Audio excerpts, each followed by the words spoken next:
Friends, स्वागत है आप सभी का हमारे यूट्यूब चैनल ट्रिकी गुरुजी में। आप सब कैसे हैं? उम्मीद आप सब अच्छे और स्वस्थ होंगे। तो फ्रेंड, आज हम सब पर्यावरण सम्मेलनों से संबंधित उन सभी बहुविकल्पीय प्रश्नों को करेंगे जो पिछले कई प्रतियोगी परीक्षाओं में आए हुए हैं। तो चलिए बिना देर के हुए शुरू करते हैं। इससे पहले जो भी भाई बहन इस चैनल पर नए हो, चैनल को सब्सक्राइब कर लेंगे और बेल आइकन को प्रेस कर देंगे, जिससे हमारे आने वाली अगली वीडियो का नोटिफिकेशन आप सभी को तुरंत प्राप्त हो सके। तो चलिए देखते हैं पर्यावरण से संबंधित उन सभी महत्वपूर्ण प्रश्नों को जो पिछले कई बार प्रतियोगी परीक्षाओं में बने हुए हैं। तो चलिए देखते हैं पहला प्रश्न क्या दिया गया है। पहला प्रश्न आपका दिया गया है कि रामसर सम्मेलन किससे संबंधित है। रामसर सम्मेलन जो हुआ था पर्यावरण से संबंधित या किससे संबंधित है? ऑप्शन ए, या ओजोन परत के संरक्षण से संबंधित है। ऑप्शन बी, या आर्द्र भूमि के संरक्षण से संबंधित है। ऑप्शन सी, या मानव स्वास्थ्य से संबंधित है। या फिर ऑप्शन डी, जीव जंतु के संरक्षण से संबंधित है। तो बात की जाए रामसर सम्मेलन की, या संबंधित किससे है? या आर्द्र भूमि संरक्षण से संबंधित है। ऑप्शन बी इसका राइट आंसर हो जाएगा। क्या? ऑप्शन बी इसका राइट आंसर हो जाएगा। आर्द्र भूमि संरक्षण से संबंधित है ये। चलिए अगले प्रश्न को देखते हैं। अगला प्रश्न आपका दिया गया है कि विश्व आर्द्र भूमि दिवस कब मनाया जाता है। विश्व आर्द्र भूमि दिवस कब मनाया जाता है? ऑप्शन ए 4 फरवरी को मनाया जाता है। ऑप्शन बी 2 फरवरी को मनाया जाता है। ऑप्शन सी 4 मार्च को मनाया जाता है। या फिर ऑप्शन डी 2 मार्च को मनाया जाता है। तो बात की जाए विश्व आर्द्र भूमि दिवस, यह कब मनाया जाता है? तो यह आपका मनाया जाता है 2 फरवरी को। कब मनाया जाता है? यह आपको 2 फरवरी को मनाया जाता है। ऑप्शन बी इसका राइट आंसर हो जाएगा। ऑप्शन बी इसका राइट आंसर हो जाएगा, 2 फरवरी। चलिए अगले प्रश्न को देखते हैं। अगला प्रश्न आपका दिया गया कि साइट या सिटी CITE या साइट्स किससे संबंधित है। तो साइट किससे संबंधित है? ऑप्शन ए, या वन्य जीव और पौधों के अंतर्राष्ट्रीय व्यापार से संबंधित है। ऑप्शन बी, शहरी क्षेत्रों के विकास से संबंधित है। ऑप्शन सी, अपशिष्ट पदार्थों के निदान से संबंधित है। या फिर ऑप्शन डी, कार्बन उत्सर्जित करने वाले पदार्थों से संबंधित है। तो बात की जाए साइट्स किससे संबंधित है, तो यह संबंधित है वन्य जीवों और पौधों के अंतर्राष्ट्रीय व्यापार से। ऑप्शन ए इसका राइट आंसर हो जाएगा। ऑप्शन ए इसका राइट आंसर हो जाएगा। साइट्स किससे संबंधित है? वन्य जीव और पौधों के अंतर्राष्ट्रीय व्यापार से संबंधित है। चलिए अगले प्रश्न को देखते हैं। अगला प्रश्न आपका दिया कि मॉन्ट्रियल प्रोटोकॉल कब लागू किया गया था। तो जो मॉन्ट्रियल प्रोटोकॉल है यह कब लागू किया गया था? ऑप्शन ए 1986 में लागू किया गया था। ऑप्शन बी 1987 में लागू किया गया था। ऑप्शन सी 1989 में लागू किया गया था। या फिर ऑप्शन डी 1990 में लागू किया गया था। तो बात की जाए जो मॉन्ट्रियल प्रोटोकॉल है ये कब लागू किया गया था? ये लागू किया गया था 1989 में। ऑप्शन सी इसका राइट आंसर हो जाएगा। ऑप्शन सी इसका राइट आंसर हो जाएगा। और बात की जाए कि इसे अपनाया कब गया, अर्थात इस पर सम्मेलन कब हुआ था, तो जो इसको अपनाया गया ये हुआ था 1987 में। ऑप्शन बी इसका हो जाएगा कि 1987 में इसे अपनाया गया था। किसे? मॉन्ट्रियल प्रोटोकॉल को। और यह किससे संबंधित है पूछा जाए तो यह संबंधित है ओजोन परत के संरक्षण से। किसके? ओजोन परत के संरक्षण से।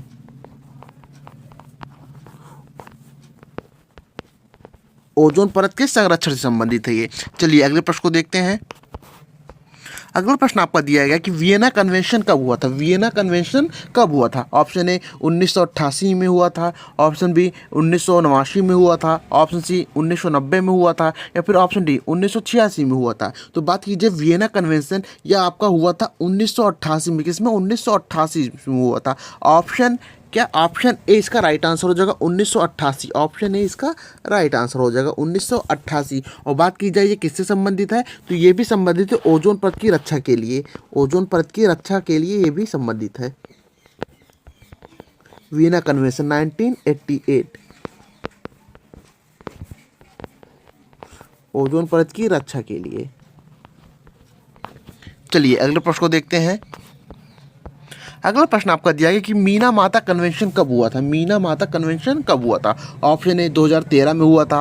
ऑप्शन बी 2004 में हुआ था। ऑप्शन सी 2006 में हुआ था। या फिर ऑप्शन डी 2012 में हुआ था। तो बात कीजिए मीना कन्वेंशन यह आपका हुआ था 2013 में। ऑप्शन ए इसका राइट आंसर हो जाएगा 2013। ऑप्शन ए इसका राइट आंसर हो जाएगा। चलिए अगले प्रश्न को देखते हैं।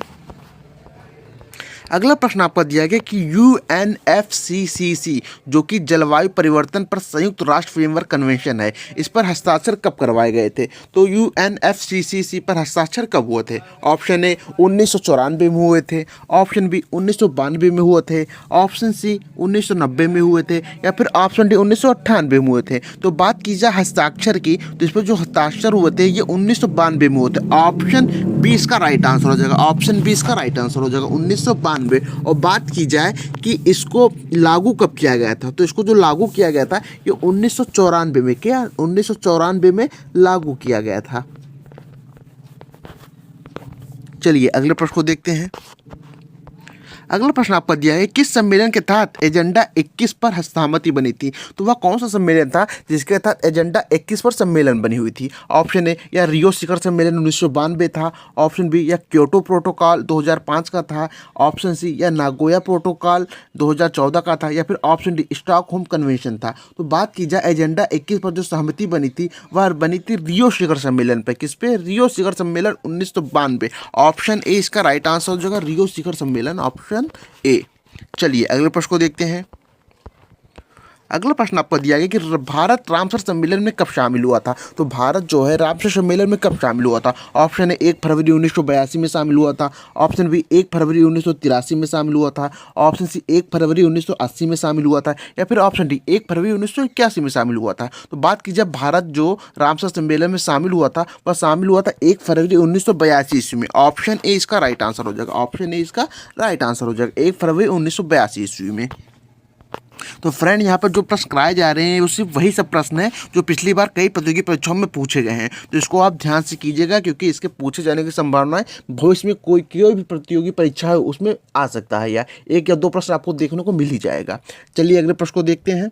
अगला प्रश्न आपका दिया गया है कि क्योटो प्रोटोकॉल किससे संबंधित है। क्योटो प्रोटोकॉल ये आपसे किससे संबंधित है। Option A green house gas के उत्सर्जन से संबंधित है, ऑप्शन बी कार्बनिक गैसों के उत्सर्जन से संबंधित है, ऑप्शन सी स्थायी कार्बनिक प्रदूषक पीओपी से संबंधित है, या फिर ऑप्शन डी खतरनाक रसायनों के उत्पादन से संबंधित है। तो बात कीजिए क्योटो प्रोटोकॉल की, यह आप संबंधित है किससे, यह संबंधित है ग्रीन हाउस के गैसों के उत्सर्जन से। किससे? ग्रीन हाउस गैसों के उत्सर्जन से। तो ऑप्शन ए इसका राइट आंसर हो जाएगा। बात ऑप्शन ए इसका राइट आंसर हो जाएगा। क्योटो प्रोटोकॉल ये संबंधित है ग्रीन हाउस गैसों के उत्सर्जन से। और बात की जाए यह लागू कब हुआ था, तो यह आपका लागू हुआ था 2005 में। कब लागू हुआ था? 2005 में। डेट भी आप सब याद कर लीजिएगा, 2005 में। चलिए अगले प्रश्न को देखते हैं।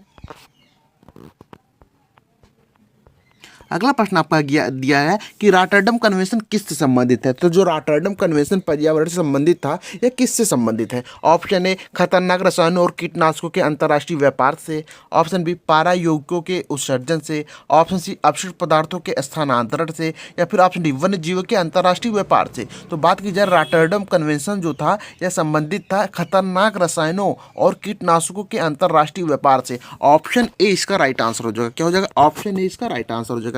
बात की जाए रॉटरडम कन्वेंशन की तो यह किससे संबंधित था? यह खतरनाक रसायनों और कीटनाशकों के अंतर्राष्ट्रीय व्यापार से संबंधित था। और बात की जाए ये कब हुआ था, तो ये हुआ था 1988 में, शायद 1988 में। ये आप कंफर्म कर लीजिएगा कि ये कब हुआ था। डेट थोड़ा क्लियर नहीं है तो सन आप देख लीजिएगा थोड़ा। चलिए अगले प्रश्न को देखते हैं।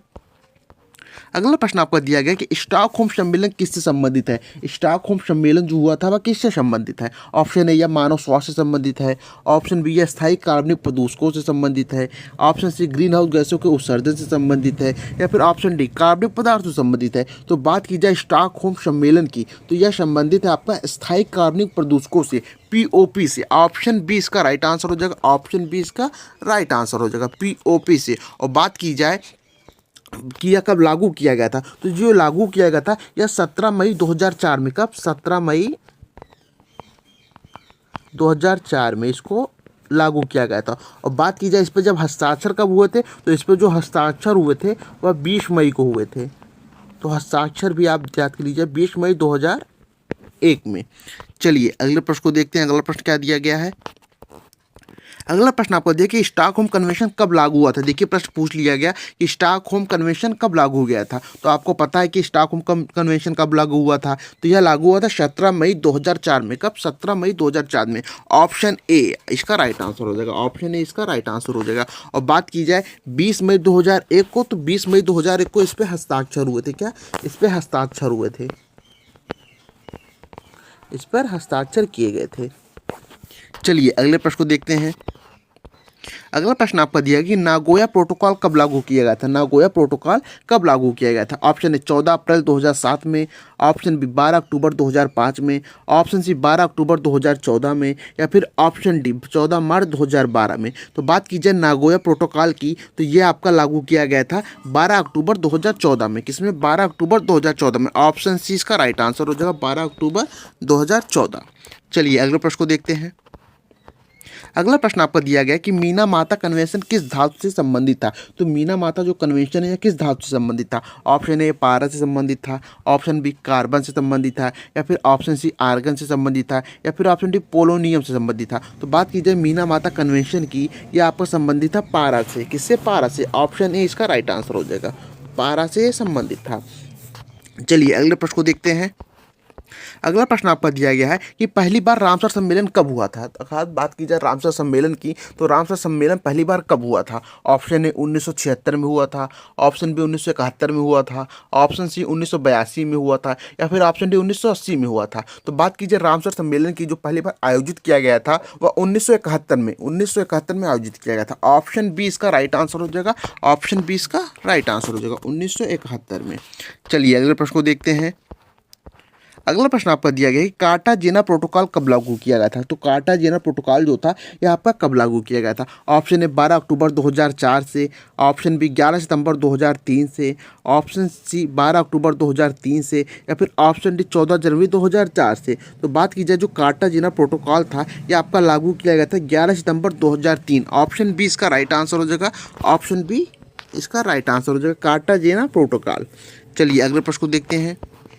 अगला प्रश्न आपका दिया गया है कि बेसल कन्वेंशन का संबंध किससे है। बेसल कन्वेंशन का संबंध किससे है। ऑप्शन ए विषैले तत्वों के उत्पादन से, ऑप्शन बी ओजोन गैस के खतरनाक अपशिष्ट पदार्थों के उत्पादन से, ऑप्शन सी ओजोन गैस के संरक्षण से, या फिर ऑप्शन डी पारायौगिकों के उत्सर्जन से। तो बात की जाए बेसल कन्वेंशन यह आप संबंधित है आपका खतरनाक अपशिष्ट पदार्थों से। किससे? खतरनाक अपशिष्ट पदार्थों के उत्पादन से। ऑप्शन बी इसका राइट आंसर हो जाएगा, ऑप्शन बी इसका राइट आंसर हो जाएगा। बेसल कन्वेंशन खतरनाक अपशिष्ट पदार्थों के उत्पादन से। और बात की जाए यह कब लागू हुआ था तो यह 5 मई 1992 में। किसमें? 5 मई 1992, 5 मई 1992 में।